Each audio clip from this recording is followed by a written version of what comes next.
Three volunteer firefighters from the Rostston Fire Department were chasing a fire front in Beaver County, Oklahoma, when their engine rolled. They were not federal hotshot crews. They had no air support and no command structure. They were ranchers, unpaid community members who also fight fires. They were trying to stop a fire consuming 3 to 4 football fields every second, with a single truck and no backup. That fire, the Ranger Road Fire, had already burned 15,000 acres in its first 2 hours. By late afternoon of the same day, it had reached 145,000 acres.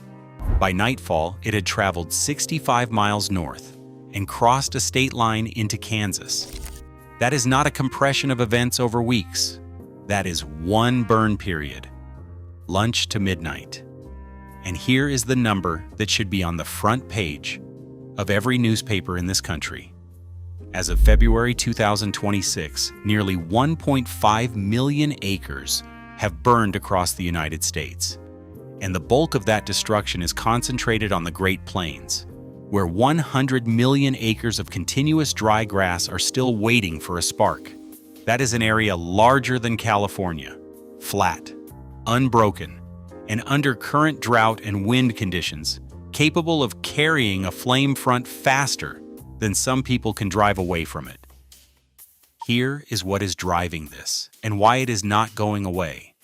The National Interagency Fire Center issued its first Fuels and Fire Behavior Advisory of 2026, with a finding that changes how you read every wildfire story you will see this year.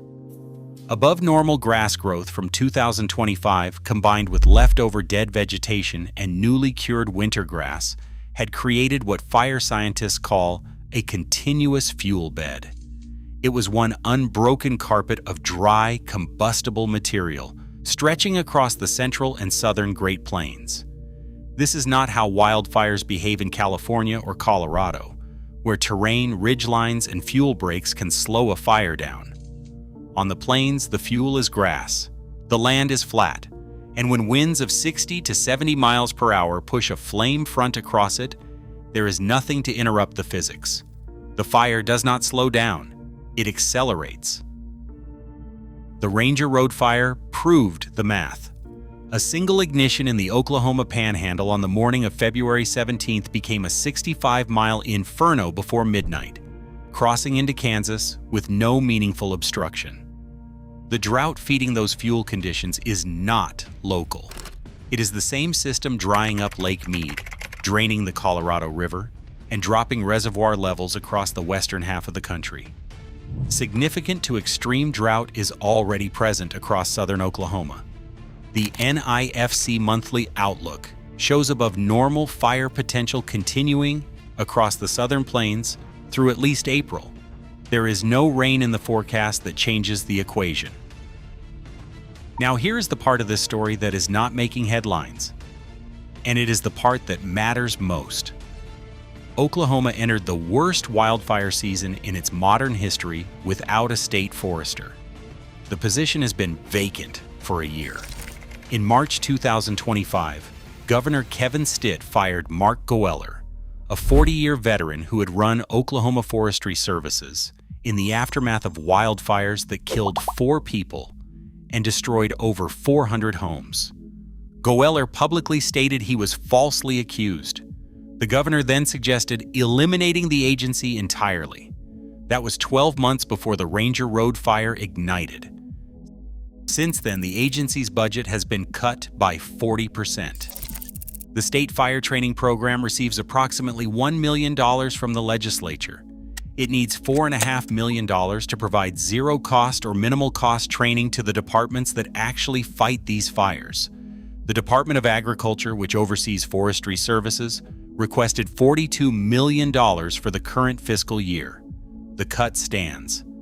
And right now, as red flag warnings cover most of Oklahoma for the second straight day, the entire fire response architecture of this state rests on more than 900 volunteer fire departments, most of them operating on fundraiser money, protecting communities of fewer than 10,000 people. Those are the people whose truck rolled in Beaver County.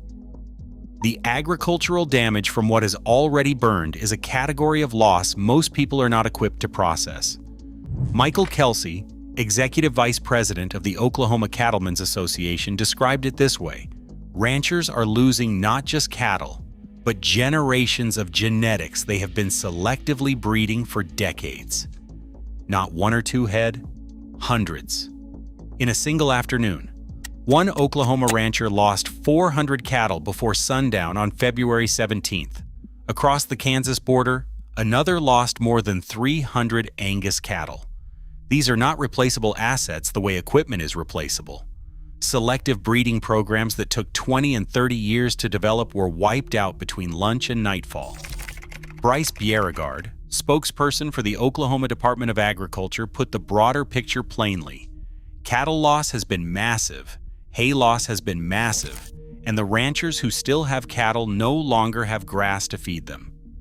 National cattle herd numbers have now dropped to their lowest level since the Truman administration. Beef prices are approaching $10 per pound. The fire is not just burning grass, it is burning the supply chain. On February 17th, the same afternoon, the Ranger Road fire exploded across the Panhandle. The Stevens fire forced police in Woodward, Oklahoma, to evacuate approximately 4,000 people, roughly a third of the city. Families grabbed what they could. The Moreland United Methodist Church opened as a shelter. Red Cross workers handed out food.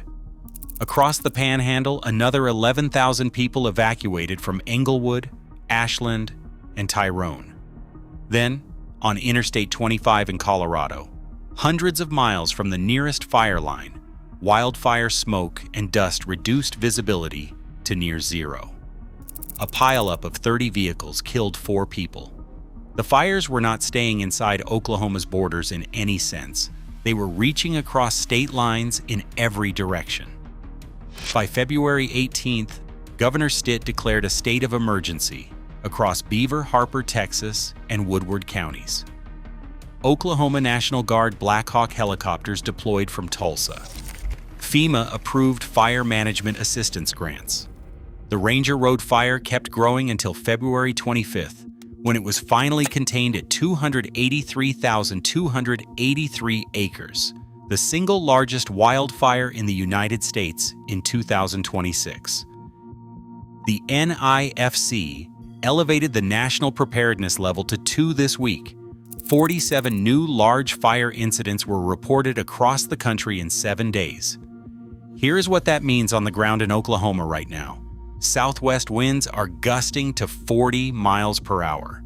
The forecast calls for grassland fire spread rates of 240 to 320 feet per minute on any fully established wildfire. Mixed fuels will support what fire behavior analysts call torching, crowning, and spotting, with embers carried up to a quarter mile ahead of the main front, starting new ignitions before the primary fire has even arrived. Every condition that produced the Ranger Road fire is still in place. The drought, the wind corridor, the 100 million acres of cured grass, the gutted agency, the volunteer departments running on donations. There is no state forester coordinating any of it. What happened in Oklahoma is not a story about one wildfire.